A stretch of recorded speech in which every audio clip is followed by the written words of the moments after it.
Bonjour à tous et bienvenue sur boursicoté.com pour cette nouvelle analyse technique Forex et matières premières. Et donc suite au pré-accord que nous avons entre la Russie et l'Ukraine, eh bien nous avons eu une belle remontée de la paire de devises euro-dollar, mais qui est venue s'échouer ici sur la zone de résistance que nous avons ici à 1.1120. Donc on ne reprend pas la cotation que nous avions avant le conflit. Au 24 février, eh bien on était au-dessus de cette zone. Il y avait même encore des rebonds, on ne l'a franchi que bien après. Et donc pour l'instant, on reste dans une configuration court terme qui est neutre, puisque cette zone des 1.1120 qui était précédemment support, eh bien, agit toujours comme zone de résistance, mais on ne parvient pas à reprendre ici cette zone. Donc la globalité et donc la tendance globale et dominante de sur cette paire de devises reste baissière, et ce tant que l'on n'aura pas repris la zone des 1.1120 à la hausse. Donc d'un point de vue court terme, il s'agit tout de même d'une belle impulsion. On vient tester ici cette zone majeure et on consolide. On est donc largement au-dessus de la moyenne mobile 20 exponentielle. Au niveau des niveaux, je dirais, très court terme, on est au-dessus des principales zones horizontales. Donc clairement, il est tout à fait possible que l'on consolide un petit peu et que l'on réattaque cette zone des 1.1120. Si tel est le cas demain, par exemple, eh bien, on pourrait bien connaître cette fois-ci une cassure qui serait en mesure de valider ce retournement de tendance. Donc en cas de cassure haussière de cette zone des 1.1120, nous aurions un objectif intermédiaire qui se situera à 1.1235. Pour la paire de devises livre sterling contre dollar américain, par contre, pas de rebond. Nous sommes toujours dans une dynamique bien orientée à la baisse. Alors globalement, on voit ici que l'on a une dynamique baissière qui s'est neutralisée. Si on élargit encore un petit peu, on peut voir d'ailleurs que le rebond ici, eh bien, ne remet absolument pas en cause la dynamique. On avait cette zone ici des 1.3284 qui était support, qui a été franchie et qui a été résistance ici sur ce rebond technique. On repart ici donc à la baisse, très peu de rebond technique, donc pas de remise en cause de la tendance globale qui reste donc orientée à la baisse.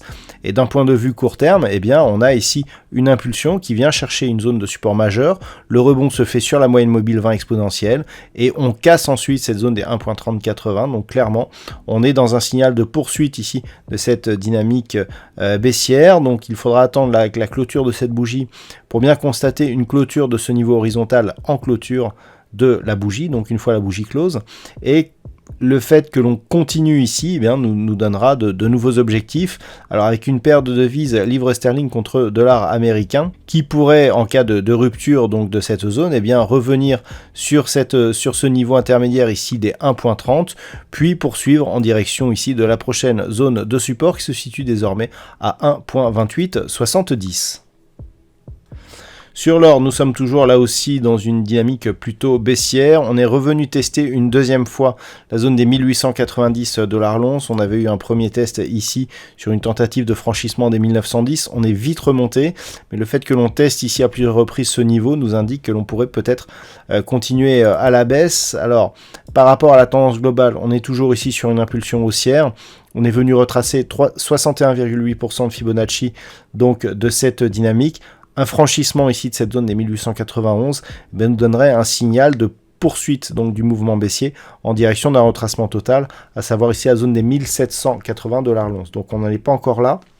Il va falloir observer donc les cours, notamment sur la zone des 1910 points, mais aussi en cas de franchissement sur cette zone des 1891. Ensuite, nous avons d'autres niveaux majeurs ou intermédiaires. Par contre, une clôture ici au-delà des 1957 eh bien, pourrait réimpulser une nouvelle dynamique haussière.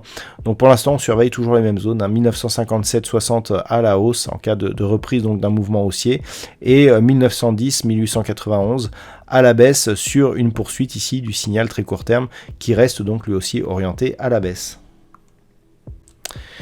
Et puis sur le pétrole, eh bien, suite au préaccord que nous avons entre l'Ukraine et la Russie, nous avons connu une forte baisse aujourd'hui. Donc les cours qui ne sont pas restés au contact de la zone des 104,50 On est revenu chercher ici une zone intermédiaire qui était déjà identifiée à 98 $ le baril, donc le baril repasse ici sous les 100 $. Certes, il y a un rebond technique ici qui nous rapproche de la zone des 104,50, mais il semblerait que cette zone des 104,50 eh bien, soit désormais attaquée. On est malgré tout toujours dans une dynamique baissière très court terme. On voit ici que l'on est revenu tester ici cette moyenne mobile 20 exponentielle.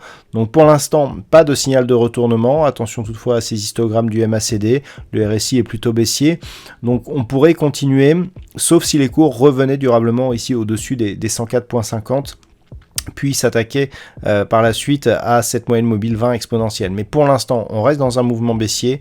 La configuration géopolitique favorise plutôt une poursuite de la baisse.